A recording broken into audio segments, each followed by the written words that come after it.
Kabar memilukan terjadi di Kendal. Seorang remaja dua bersaudara, dia menemani jasad ibunya selama 28 hari. Itu karena dia diberi pesan oleh ibunya agar tidak merepotkan tetangga.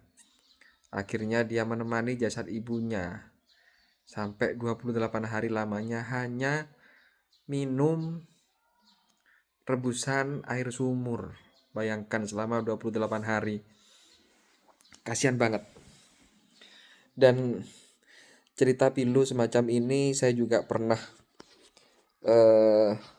temui dulu ketika masih aktif di jurnalistik. Dulu di Jember seorang anak menelantarkan ibunya di kandang sapi, bayangkan. Jadi ibunya disuruh tidur berak di kandang sapi. Ibunya sudah tua renta, nenek-nenek.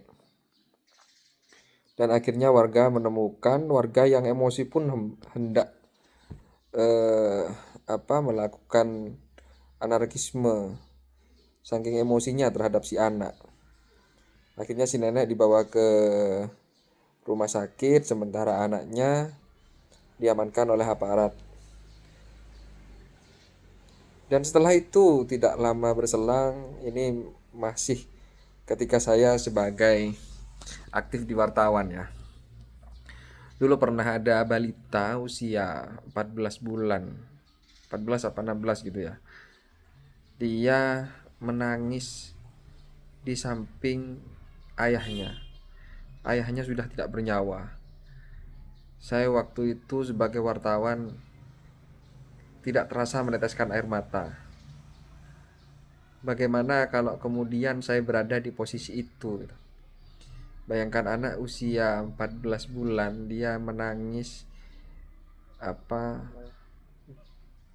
dia terbaring lemas di samping ayahnya yang sudah tidak bernyawa, tidak bernafas. Menurut dokter kemungkinan orang tuanya ini sudah meninggal sekitar 2 hari. Anaknya juga lemas.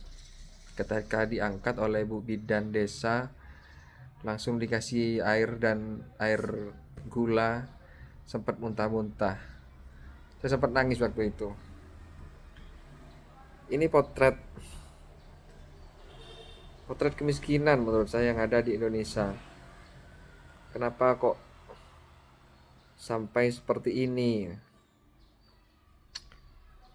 Dan mungkin banyak lagi kisah pilu di luar sana yang tidak terekspos ke publik ya.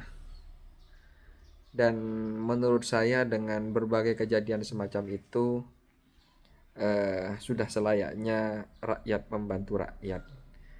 Kita tidak bisa lagi mengharapkan banyak terhadap pemerintah yang cenderung saya melihatnya hedon ya, mementingkan keluarganya dan lain sebagainya.